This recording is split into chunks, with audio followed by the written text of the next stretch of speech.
in a move that stunned even the most jaded observers of South Sudan's political decay.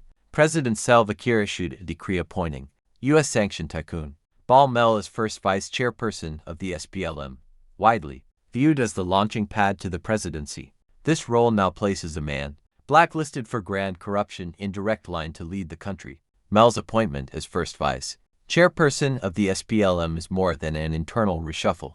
It marks a tipping point. What was once a fragile, post-conflict state limping toward reform has now crossed a dangerous threshold. South Sudan has transitioned into a criminal state with Bal Mel, a figure under active U.S. sanctions, at its helm in waiting. Bal Mel's appointment as vice president was already a legal and ethical outrage. His elevation to first vice chairperson of the ruling SPLM now sets the stage for full-blown state capture. This is not just political maneuvering.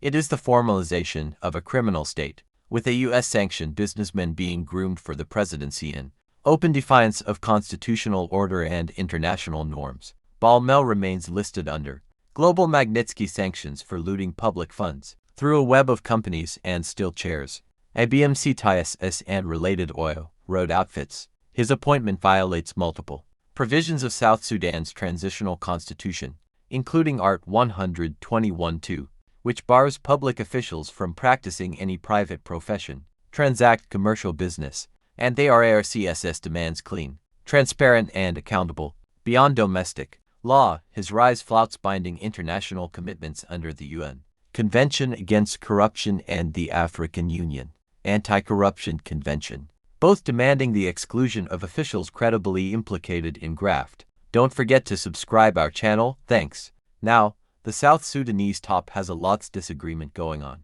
because of the appointment of the young tycoon. Drive Bal Mel to be the deputy chairperson of the party, while leaving all the Silk SPLA top leaders behind, like Wani Iga Kulmanyang Juk, General Taban Deng Gained, and more. This presidential decree bring chaos in government.